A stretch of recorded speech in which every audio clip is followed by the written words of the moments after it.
नमस्कार दोस्तों।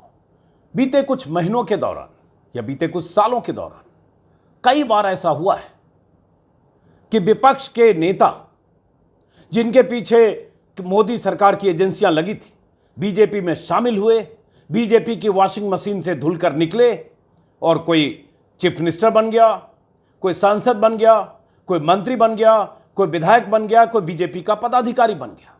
और ये खबरें आप जानते सुनते रहे, सबूतों के साथ भी, नाम के साथ भी, तथ्यों के साथ भी, तारीखों के साथ भी, केस के साथ भी। लेकिन आज इंडियन एक्सप्रेस ने सिलसिलेवार ढंग से पूरे केस को कंपाइल करके एक ऐसा खुलासा किया है जिसे आपको सुनना समझना जरूरी है। और इस खुलासे के बाद भी अगर आपको लगेगा या आपको लगता है कि मोदी की सत्ता ने कुछ गलत नहीं किया, इस खुलासे को जानने के बाद भी अगर आपको लगता है कि मोदी जी कुछ गलत नहीं कर रहे हैं, यह सब सुनकर भी आपको लगता है, जो आगे बताने वाला हूं, कि मोदी जी ने ऐसा कुछ नहीं किया कि अगर विपक्ष का कोई नेता आया तो उसे अगर कोई पद दे दिया, ऐसा कोई गलत नहीं किया, ये तो सब करते रहे, मोदी जी ने क्या गलत किया, अगर ऐसा लगता है तो आपको मोदियाबिंद है। और मैं इस शब्द का इस्तेमाल अपने वीडियो में पहली बार कर रहा हूं। सोशल मीडिया पर बहुत सारे लोग करते हैं क्योंकि आंख की बीमारी का नाम है मोतियाबिंद। लेकिन अगर आप मोदी के नाम पर अंधे हो जाएं तो उसके लिए एक शब्द कुछ सालों से लोग प्रयोग करें, मोदियाबिंद। और ये क्यों कह रहा हूं, इस वीडियो को गौर से देखिए और समझिए कि ये बीमारी अगर आपको है तो क्यों है और नहीं है तो अच्छी बात है। तो देखिए, आज इंडियन एक्सप्रेस ने बहुत बड़ा खुलासा किया है, सिलसिलेवार ढंग से। खुलासा क्या है? कंपाइलेशन है जो कुछ हुआ है बीते 10 सालों में इस देश में, मोदी राज में। इंडियन एक्सप्रेस की हेडलाइन है पहले पन्ने पर, स्क्रीन पर आप देख पा रहे हैं। Since 2014 25 opposition leaders facing corruption probe crossed over to BJP. इसका मतलब हुआ कि 2014 से 25 विपक्षी नेता जो भ्रष्टाचार के मामलों में जिनके खिलाफ जांच चल रही थी, वो बीजेपी की तरफ चले गए। 23 ऑफ देम गॉट रिप्रीव, जिनमें से 23 के खिलाफ जो जांच चल रही थी उनमें मान लें उनको राहत मिल गई। अब इसके बाद सारे नामों को सुनिए। एक्सप्रेस ने यह खबर छापी है, दीप्तिमान तिवारी ने इन्वेस्टिगेशन के साथ जो कुछ छापा है विस्तार से मैं उसका हिंदी तर्जुमा आपको बताने वाला हूं। बहुत सारे वो नाम जिन्हें आप सुनते रहे सोशल मीडिया पर, और कुछ नए नाम भी। हेडलाइन के नीचे एक सब हेडलाइन है इंडियन एक्सप्रेस में, 3 केसेज क्लोज्ड, 20 stalled, ऑफिशियल से probe is open, will act if required. 3 case बंद हो गए हैं, 20 केस को ठंडे बस्ते में डाल दिया गया है। अधिकारी कहते हैं जांच अभी चल रही है, जब जरूरत होगी तो कार्रवाई करेंगे। यह इंडियन एक्सप्रेस की इस हेडलाइन के नीचे एक सब हेडलाइन है। उसके बाद एक्सप्रेस ने जो लिखा है मैं हिंदी तर्जुमा बता रहा हूं, और आगे कुछ क्रोनोलॉजी भी जो इंडियन एक्सप्रेस ने पूरे पन्ने में छापी है, नाम के साथ, तारीख के साथ, केस के साथ, सबूत के साथ, और मोदी जी के पाले में जाने के बाद उसे हुए फायदे के साथ। तो एक्सप्रेस ने लिखा है, कानून अपना काम करता है जब तक राजनीति उसे धकिया न दे। हिंदी तर्जुमा बता रहा हूं क्योंकि जो तथ्य है वो तथ्य उसी शक्ल में आप तक आनी चाहिए। और चूंकि ये स्टोरी दीप्तिमान तिवारी की है, सोशल मीडिया पर वायरल हो रही है, इसलिए क्रेडिट दीप्तिमान तिवारी और इंडियन एक्सप्रेस को, और सैल्यूट ऐसे रिपोर्टर और ऐसे अखबार को जो ऐसे खुलासे करते हैं। इस दौर में जब टेलीविजन चैनल का कोई एंकर, जब विपक्ष सवाल पूछता है, प्रधानमंत्री को घेरता है, तो एंकर कहती है प्रधानमंत्री को मैं डिफेंड करूंगी, वो मेरा प्रधानमंत्री है। क्या पत्रकारिता होती है, उस एंकर को सुनना, समझना और देखना चाहिए। हालांकि मोतियाबिंद हो तो उसका कोई इलाज नहीं होता, मोतियाबिंद का इलाज तो फिर भी है। इंडियन एक्सप्रेस ने छापा, हिंदी तर्जुमा फिर से बता रहा हूं, 2024 से 25 नेताओं के खिलाफ भ्रष्टाचार के मामले में केंद्रीय एजेंसियों की जांच चल रही थी। ये सभी दलों के नेता थे, 10 कांग्रेस के, गौर से सुनते जाइए, 10 कांग्रेस के, 4 शिवसेना के, 4 एनसीपी के, 3 टीएमसी के और 2 टीडीपी के। अलग अलग दलों में हो गया। ये सारे नेताओं के 25 के खिलाफ भ्रष्टाचार के मामले चल रहे थे। इंडियन एक्सप्रेस की जांच में खुलासा हुआ कि 23 ऐसे मामलों में भ्रष्टाचार के आरोपों में घिरे नेताओं का बीजेपी की तरफ खिसकना उनके लिए फायदेमंद रहा। 2 और बच जाएंगे, अभी 23 बच गए लगभग, उनके लिए फायदा रहा। 3 केस बंद हो गए, अब इसका विस्तार एक्सप्रेस ने दिया है।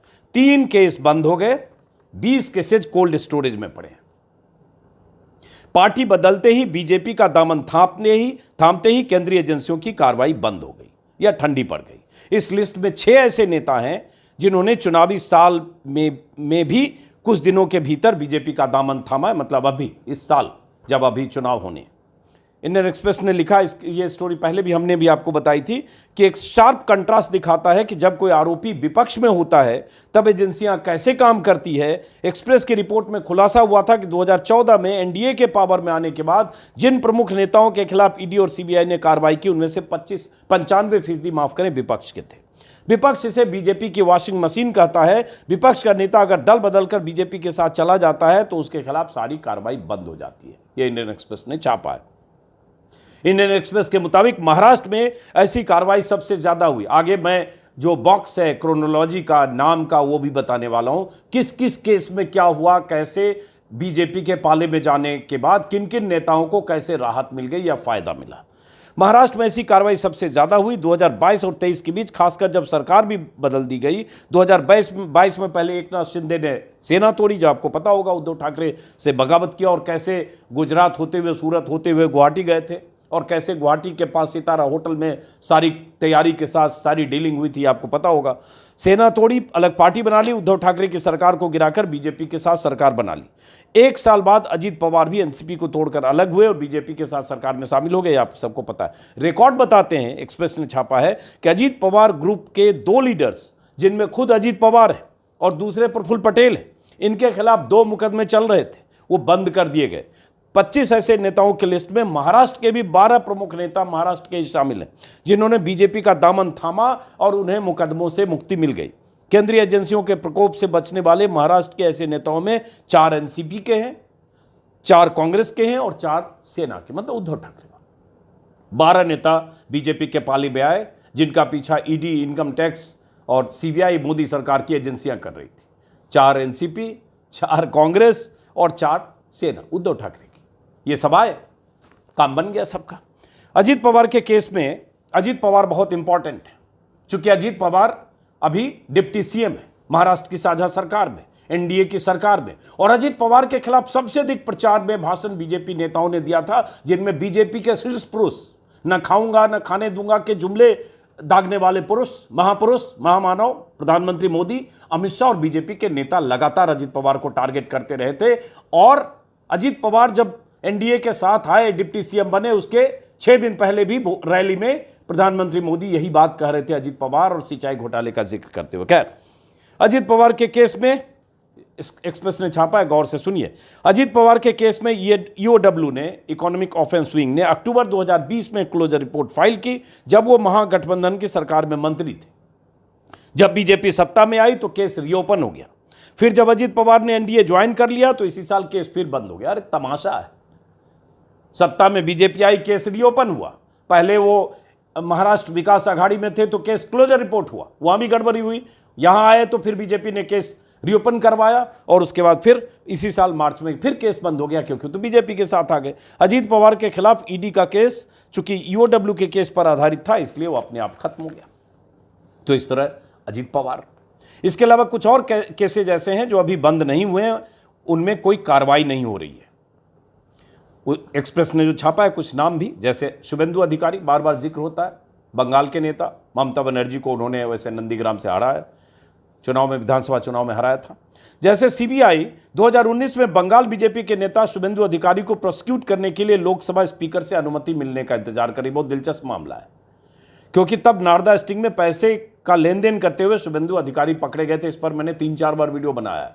मैंने शुभेंदु अधिकारी का वो वीडियो, स्टिंग का वीडियो भी दिखाया है, जिसमें पैसे का लेन देन ऑन कैमरा है। और उसके बाद सीबीआई ने उन्हें प्रोसिक्यूट करने के लिए, चूंकि वो सांसद थे उस समय टीएमसी के, लोकसभा स्पीकर से अनुमति मांगी, जो आज तक अनुमति नहीं मिली। 2019 से भी हम 2024 में, लेकिन इस बीच क्या हुआ, अनुमति की जरूरत भी नहीं थी क्योंकि उन्होंने पाला बदला। लोकसभा 2020 में शुभेंदु अधिकारी टीएमसी छोड़कर बीजेपी में आ गए, तो इसलिए अब तो अनुमति मिलने का कोई सवाल नहीं। स्पीकर कौन है आप जानते हैं, किस पार्टी का होता है आप जानते हैं। अब एक जो और चर्चित नाम है, असम के मुख्यमंत्री हेमंत बिस्वा। हेमंत बिस्वा आजकल नए पोस्टर बॉय हैं बीते 2-3 सालों से बीजेपी के। और भी बहुत सारे नाम हैं जो अभी स्क्रीन पर आपको दिख रहे हैं। ये सारे बॉक्स बनाकर इंडियन एक्सप्रेस ने पूरे पन्ने में छापा है। हेमंत बिस्वा और महाराष्ट्र के अशोक चौहान के खिलाफ भी मुकदमे ठंडे बस्ते में हैं। एक नई एंट्री हुई है महाराष्ट्र के पूर्व मुख्यमंत्री अशोक चौहान। हेमंत बिस्वा के खिलाफ शारदा चिट फंड में सीबीआई जांच चल रही थी। 2014 में उनके यहां सीबीआई के छापे पड़े थे और पूछताछ भी हुई थी, लेकिन 2015 के बाद उस केस का कुछ पता नहीं है क्योंकि उन्होंने बीजेपी ज्वाइन कर ली। कुल ऐसे 25 केसों में से सिर्फ 2 केस ऐसे हैं जिनमें बीजेपी के में ज्वाइन करने के बाद भी अभी तक केस बंद नहीं हुआ है। यह साफ तौर पर उन्हें राहत नहीं मिली है। एक केस है कांग्रेस की पूर्व सांसद ज्योति मिर्धा के खिलाफ और दूसरा है टीडीपी के मेंबर ऑफ पार्लियामेंट वाई.एस. चौधरी के खिलाफ। दोनों ने बीजेपी ज्वाइन कर ली है, लेकिन केस में अभी सीबीआई ईडी की ढिलाई के कोई सबूत नहीं है। इंडियन एक्सप्रेस ने छापा। ज्योति मिर्धा नागौर की सांसद रही हैं कांग्रेस की बीजेपी में। सीबीआई अधिकारियों से भी एक्सप्रेस ने बात की। क्या कहा? सीबीआई अधिकारियों का कहना है कि एजेंसी का काम सबूतों के आधार पर होता है। जब भी सबूत मिलता है तो कार्रवाई होती है। जब सीबीआई अधिकारी से उन केसों के बारे में पूछा गया जिनमें बीजेपी का दामन थामने वालों के खिलाफ फाइलें ठंडे बस्ते में चली गई, तो कहा गया कुछ मामलों में देरी लग जाती है। अलग अलग कारणों से केस अभी खुले। ये सीबीआई के अधिकारियों ने इंडियन एक्सप्रेस को कहा। ईडी के किसी अधिकारी ने एक्सप्रेस को बताया कि दूसरी एजेंसियों की तरफ से दर्ज एफआईआर के आधार पर ईडी के केस बनते हैं। ऐसी स्थिति में अगर दूसरी एजेंसी क्लोजर रिपोर्ट दाखिल कर देती है तो ईडी को अपनी तरफ से जांच बढ़ाना मुश्किल होता है। कई केस में जांच जारी है। जब जरूरत होगी तो कार्रवाई करेंगे, जब जरूरत होगी तो कार्रवाई करेंगे। ईडी भी कह रही है, अधिकारी जो अनऑफिशियल, और सीबीआई। कब जरूरत होगी? अब जरूरत ही नहीं होगी। जरूरत तो तब थी जब तक वो विपक्ष में थे, जब तक वो शिवसेना में थे, उद्धव ठाकरे ग्रुप में थे, कांग्रेस में थे, टीएमसी में थे, विपक्ष में थे, एनसीपी में शरद पवार के साथ थे। अब आ ही गए बीजेपी में और इसीलिए लाए गए और इसीलिए वो आए, तो अब जरूरत क्या है? अब सब कुछ आपसी मामला है। तो एक्सप्रेस ने अब गौर से देखिए उस स्क्रीन को, उस सारी सूचनाओं को जो एक्सप्रेस ने बॉक्स के शक्ल में पूरा क्रोनोलॉजी के आधार पर छापा है। और बहुत सारे नाम, ये नाम हाल के दिनों में या लगातार चर्चा में होते हैं, लेकिन थोड़े विस्तार के साथ। ताजा मामला है नवीन जिंदल का। पूरे पन्ने में इंडियन एक्सप्रेस ने ये नाम सारे छापे हैं। ताजा मामला है नवीन जिंदल का। कांग्रेस छोड़कर बीजेपी में आए, कुरुक्षेत्र से 2 बार कांग्रेस के सांसद रहे, 14 में हार गए थे और उसके बाद वो राजनीति से 10 साल से दूर भी थे। कोल ब्लॉक आवंटन मामले के आरोपी हैं, बड़े उद्योगपति हैं, बहुत पैसे वाले, बहुत मालदार हैं। लेकिन एक परिचय उनका यह भी है कि सुधीर चौधरी, जो आज का सबसे बड़ा राष्ट्रवादी पत्रकार बना फिरता है, प्रधानमंत्री मोदी की भक्ति में टॉप पे जो लोग चल रहे हैं उसमें शामिल है। सुधीर चौधरी जो तिहाड़ गया था 1 महीने के लिए, उस सुधीर चौधरी का स्टिंग नवीन जिंदल के लोगों ने ही किया था, जिसमें 100 करोड़ के वसूली की बात थी। वसूली की बात करते हुए कैमरे में सुधीर चौधरी कैद हुआ था और नवीन जिंदल ने बाकायदा प्रेस कॉन्फ्रेंस करके वो वीडियो जारी किया था। हम सब चश्मदीद रहे उन दिनों के। बाद में नवीन जिंदल और सुधीर चौधरी में क्या सेटिंग हुई और कैसे केस वापस हुआ, ये वो दोनों बेहतर जानते होंगे। लेकिन नवीन जिंदल अब उसी पाले में आए जिस पाले में सुधीर चौधरी है। अब कैसे आए और क्या तुरंत मिला, इसको समझिए। हरियाणा के रहने वाले हैं, परिवार उद्योगपतियों का पूरा परिवार है। सज्जन जिंदल उनके भाई हैं, कई पावर प्रोजेक्ट, स्टील कंपनियां हैं। तो कोल ब्लॉक आवंटन घोटाले में 2016 और 17 में जिंदल के खिलाफ सीबीआई ने चार्जशीट दाखिल की। ईडी ने भी उनके खिलाफ मनी लॉन्ड्रिंग की जांच शुरू की, चार्जशीट फाइल कर दी। एक केस में चार्जेस फ्रेम हो गए। अप्रैल 2022 में फॉरेक्स वायलेशन में भी एक नए केस में ईडी ने फिर से जिंदल की कंपनियों में छापे मारे। मतलब अप्रैल 2022 में फॉरेक्स वायलेशन में ईडी ने फिर नया केस दर्ज करके उनकी कंपनियों पे छापे मारे। तो ये सब तो चल रहा था। ये सब इंडियन एक्सप्रेस में जो छपा है उसका हिंदी तर्जुमा बता रहा हूँ। काफ़ी मशक्कत से ये 7-8 पेज मैंने अनुवाद किए ताकि सहूलियत हो आपको समझने में। अब इसने एक्सप्रेस ने छापा है क्रोनोलॉजी ऑफ फ्लिप फ्लॉप। क्या क्रोनोलॉजी है? जून 2013 सीबीआई ने जिंदल का नाम कोल ब्लॉक आवंटन के एफआईआर में दर्ज किया। 2016-17 में चार्जशीट दाखिल हो गई। अप्रैल 2022 में फ्रेश केस ईडी ने दर्ज किया। मार्च 2024 में जिंदल ने बीजेपी ज्वाइन कर ली। और दिलचस्प बात, जिस दिन नवीन जिंदल ने बीजेपी ज्वाइन की, अगले ही दिन कुरुक्षेत्र से लोकसभा का टिकट मिल गया। ऐसा कहीं होता है? जिस आदमी के खिलाफ बीजेपी तमाम आरोप लगाती रही, जिसके खिलाफ सीबीआई और ईडी की जांच चल रही है और चल रही थी, जिस आदमी को बीजेपी ने घोटालेबाज कहा, वो आदमी बीजेपी में शामिल होता है और अगले दिन कुरुक्षेत्र लोकसभा सीट से उसको टिकट मिल जाता है। और इसी में नीचे करंट स्टेटस एक्सप्रेस ने छापा है, ईडी प्रोब ऑन, मतलब ईडी की जांच जारी है। आपको लगता है ईडी को जांच कर पाएगी? अब नवीन जिंदल हो सकता है कुरुक्षेत्र से जीत जाए तो सांसद बीजेपी के आके माननीय सांसद बैठ, मोदी जी की कृपा हो तो अगर सरकार में मोदी जी आ गए तीसरी बार तो जिंदल मंत्री भी हो सकते हैं। तो ये तो बीजेपी का चेहरा है। और अगर उसके बाद भी आप बीजेपी के चेहरे को नहीं पहचानते, मतलब इस चेहरे को जिसमें भ्रष्टाचारियों को अपने मंच पर लाते हैं, वो नारा देना ना खाऊंगा ना खाने दूंगा, बार बार मैं अपने वीडियो में कहता हूं मैं खाऊंगा या ना खाऊंगा, खाने वाले को सबको साथ लाऊंगा।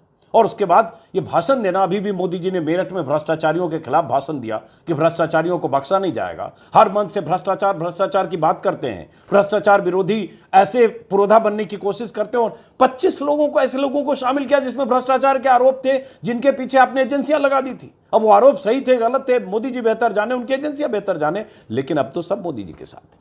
इन्हीं में दूसरा नाम है अशोक चौहान, जिसका शुरू में जिक्र किया। जिनका अशोक चौहान महाराष्ट्र के मुख्यमंत्री रहे, आदर्श हाउसिंग स्कैम में उनका नाम आया।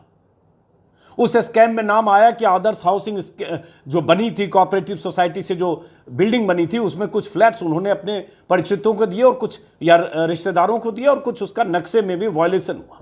उस घोटाले में नाम आने के बाद मुख्यमंत्री के पद से उनकी छुट्टी हो गई।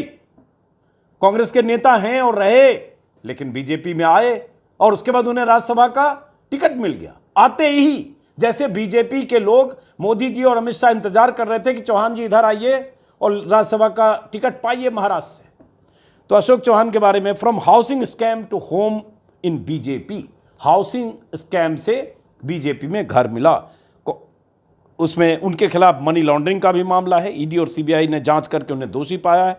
इसमें छापा है क्रोनोलॉजी ऑफ फ्लिप फ्लॉप। दिसंबर 2011 में सीबीआई ने आदर्श घोटाले में केस दर्ज किया। 12 में सीबीआई ने चार्जशीट दाखिल की। जनवरी 2018 में सुप्रीम कोर्ट ने सुनवाई पर रोक लगा दी। फरवरी 2024 में चौहान ने बीजेपी ज्वाइन कर लिया। अशोक चौहान साहब ने बीजेपी ज्वाइन करते ही टिकट मिल गया। Current status, stay on trial. जरा सोचिए, देखते जाइए चेहरा। तापस रॉय हाल में अभी टीएमसी से आया बीजेपी में, 5 बार के टीएमसी के विधायक, ममता बनर्जी के करीबी। और जब इधर आए तो उन्होंने ममता बनर्जी पर बहुत जम के हमला बोला और खटाक से उनको टीएमसी से बीजेपी में आते टिकट मिल गया। लेकिन तापस रॉय के पीछे भी मोदी सरकार की एजेंसियां थी। From case to candidate, Indian Express ने छापा है। फ्रॉम केस टू कैंडिडेट, पहले केस था, अब कैंडिडेट हो गए। क्रोनोलॉजी ऑफ फ्लिप फ्लॉप, जनवरी 2024 में ईडी ने तापस रॉय के घर पर छापे मारे। मार्च 2024 में बीजेपी ज्वाइन कर लिया। कोलकाता उत्तर से लोकसभा का टिकट मिल गया। जय हो। करंट स्टेटस, प्रो बॉन, जांच जारी है। अब वो जांच क्या होगी समझ सकते हैं आप। जिसको बीजेपी टिकट दे रही है, मोदी जी टिकट दे रहे हैं दूसरी पार्टी से लाकर, उनकी जांच को एजेंसी, वो भी मोदी जी की एजेंसी कैसे करेगी, सोचिए। और ये सोचिए कि देश में क्या हो रहा है, किस तरह से एजेंसियों का दुरुपयोग हो रहा है, क्या सबूत चाहिए आपको। उसके बाद संजय सेठ, यूपी के बड़े बिल्डर हैं, केस से भी मुक्ति मिली और राज्यसभा की सीट भी मिली।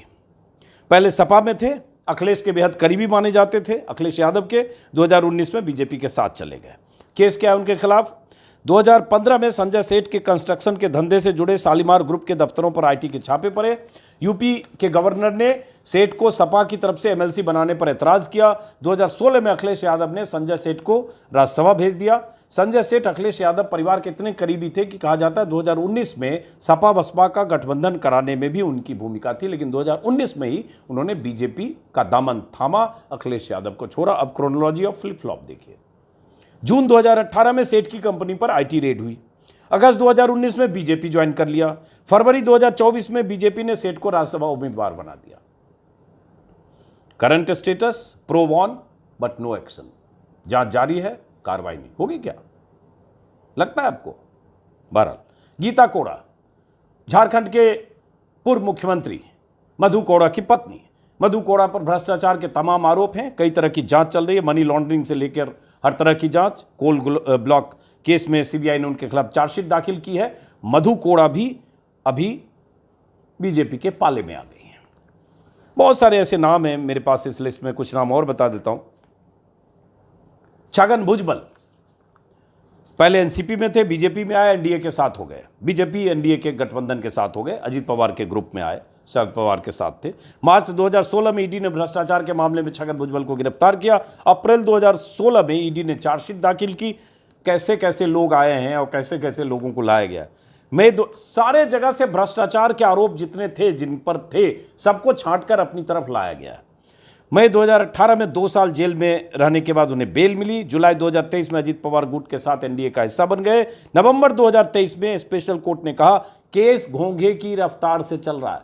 कोर्ट को कहना पड़ा केस घोंघे की रफ्तार से चल रहा है, इसलिए चल रहा है क्योंकि केस को कंट्रोल किया जा रहा है पीछे से। रफ्तार में मत जाओ। केजरीवाल थोड़ी है कि गिरफ्तार करके भेजो, 9 बार दनादन सम्मन दो, गिरफ्तार करो। भाई जो विपक्ष में है, जो मोदी जी की सत्ता के खिलाफ है, वो तुरंत गिरफ्तार होता है। उसकी गिरफ्तारी के लिए सारे साम दाम दंड भेद चलाए जाते हैं कि इसकी रफ्तार घोंघे गिरफ्तार। दिसंबर 2023 में ईडी ने छगन भुजबल के विदेश जाने वाले अदालती आदेश को चुनौती देने वाली याचिका वापस ले ली। मतलब ईडी को विदेश जाने पर, छगन भुजबल के विदेश जाने पर जो एतराज था उसे वापस ले लिया। करंट स्टेटस एक्सप्रेस ने छापा है, ट्रायल स्टिल ऑन, मतलब सुनवाई जारी है। तो ऐसे बहुत सारे लोग हैं। प्रताप सरनायक के केस में दिग्गज नेता हैं, रहे हैं उद्धव ठाकरे ग्रुप के, अब शिंदे ग्रुप में। पहले उद्धव ठाकरे की सेना में थे, शिंदे के साथ पार्टी से अलग हुए 2022 से एनडीए में। शिवसेना के स्पोक्स पर्सन थे, उद्धव ठाकरे के करीबी माने जाते थे।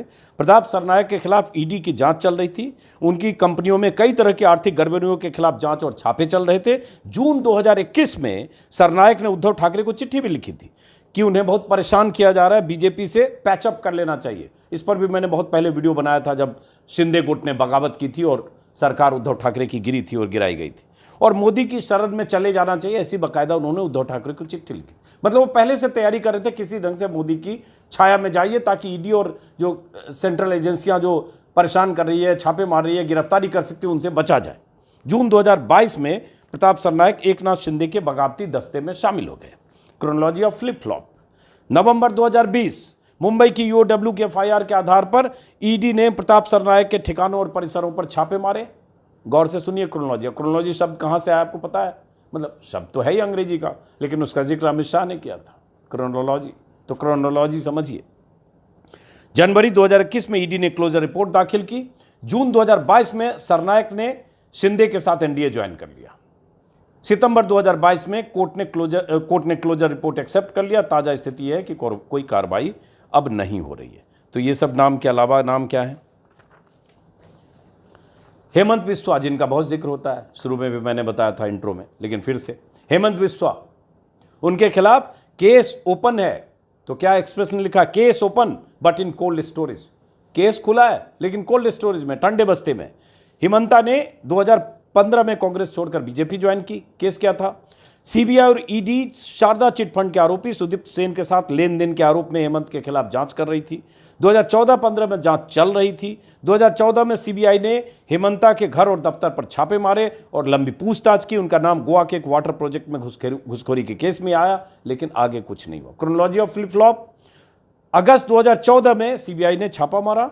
नवंबर 2014 में सीबीआई ने पूछताछ की। अगस्त 2015 में हेमंता ने बीजेपी ज्वाइन कर ली। Current status, case open but no action. समझिए कि क्या हो रहा है, कैसे एजेंसियां काम कर रहे। वो आदमी मुख्यमंत्री है। और हेमंत बिस्वा के मामले में तो अमित शाह तक के बयान है यूट्यूब पर। मैं अपने सहयोगियों को कहूंगा खोजें जरूर। और उसके बाद जब बीजेपी में आ गए तब उनसे पूछा गया तो असहज भी हुए थे। उसके पहले बीजेपी चार्जशीट इन लोगों के खिलाफ अपनी तरफ से चार्जशीट, मतलब 4-4, 6-6 पन्ने की रिपोर्ट दाखिल कर रही थी, बंगाल वाले शुभेंदु अधिकारी से लेकर हेमंत बिस्वा के खिलाफ। हसन मुशर्रफ महाराष्ट्र के नेता हैं, चूंकि महाराष्ट्र के 12 नेता हैं इस 25 में, खास तौर से उद्धव ठाकरे की सरकार को गिराने में जिनकी भूमिका है, और जो शिंदे और पवार के गुट में जो लोग हैं। हसन मुशर्रफ पहले एनसीपी में थे, 2023 में बीजेपी गठबंधन में शामिल हो गए।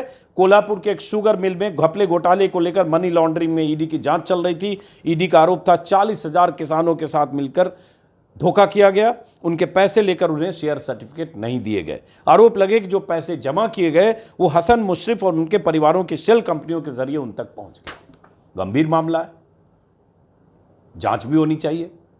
और अगर ये मामला गंभीर है और सबूत है तो जेल भी जाना चाहिए हसन मुशर्रफ को। जेल गए क्या? Chronology of flip flop. फरवरी मार्च 2023 में हसन मुशर्रफ के ठिकानों पर ईडी ने छापे मारे। जुलाई 2023 में 3 ही महीने बाद मुशर्रफ ने अजीत पवार के साथ एनडीए ज्वाइन कर लिया। Current status, case open but no further raid और एक्शन। केस खुला है, रेड और एक्शन नहीं हो रहा। होगा कैसे? अब तो आ गए इधर अजीत पवार जी के साथ। भावना गवली शिवसेना की सांसद थी, अभी अजीत शिंदे ग्रुप की सांसद है, यवतमाल की है। भावना गवली पहले उद्धव ठाकरे के साथ थी, 2022 में बीजेपी और एनडीए के पाले में आ गए। केस क्या है? भावना गवली के खिलाफ 2020 के मनी लॉन्ड्रिंग केस में ईडी की जांच चल रही थी, छापे भी मारे जा रहे थे। एक ट्रस्ट के जरिए 17 करोड़ की हेराफेरी का आरोप था। ईडी ने भावना गवली के करीबी सईद खान की बिल्डिंग को अटैच भी किया। भावना की भी गिरफ्तारी हो सकती। तो ये सब गिरफ्तारी से बचने के लिए कहें या ईडी और केंद्रीय एजेंसियों से बचने के लिए कहें, या ईडी ने जिसको बिहार में कहते हैं खदेड़ के बीजेपी के पाले में पहुंचा दिया। Chronology of flip flop. अगस्त 2021 में ईडी ने भावना से जुड़े लोगों के छापे मारे। सितंबर 2021 में भावना के करीबी को ईडी ने गिरफ्तार किया। नवंबर 2021 में ईडी ने ट्रस्ट और भावना गवली के खिलाफ चार्जशीट दाखिल कर दी, भावना गवली के करीबी के खिलाफ। 2022 में भावना ने शिंदे के बागी गुट के साथ जाकर एनडीए को ज्वाइन किया। करंट स्टेटस, कोई सप्लीमेंट्री चार्जशीट दाखिल नहीं हुई, क्योंकि ऐसे मामलों में ईडी सप्लीमेंट्री चार्जशीट दाखिल करती है। एक करीबी तो उनके गिरफ्तार हो ही गए, भावना भी गिरफ्तार होती, बात खत्म हो गई, तो चुनाव लड़ेगी। यामिनी जाधव, यामिनी यशवंत जाधव, इनका केस क्या है? शिवसेना के एमएलए, उद्धव ठाकरे ग्रुप की एमएलए थी पहले, अब पाला बदल चुका। यामिनी और उनके कॉर्पोरेटर पति यशवंत के खिलाफ ईडी समेत कई एजेंसियों की जांच चल रही थी। इनकम टैक्स ने उनके परिवार से जुड़ी 40 प्रॉपर्टीज को अटैच किया। फेमा के तहत कई तरह के आर्थिक मामलों में शिकंजा कसता जा रहा था। तभी यामिनी ने शिंदे ग्रुप का हिस्सा बनना तय किया। चैन से बैठी वह शिंदे ने, एकनाथ शिंदे ने ऐसे लोगों की जमात बना ली, ऐसे लोग उनके साथ गए, ऐसे लोगों ने उद्धव ठाकरे की सरकार को गिराने में भूमिका निभाई, जिन्हें लग रहा था ईडी, इनकम टैक्स या सीबीआई के शिकंजे में फंस सकते हैं। और यह अभयदान सबको दे दिया गया कि तुम पाला बदलो, उद्धव की सरकार गिराओ, बीजेपी के साथ सरकार बनाओ और मौज करो। तो क्रोनोलॉजी ऑफ फ्लिप फ्लॉप।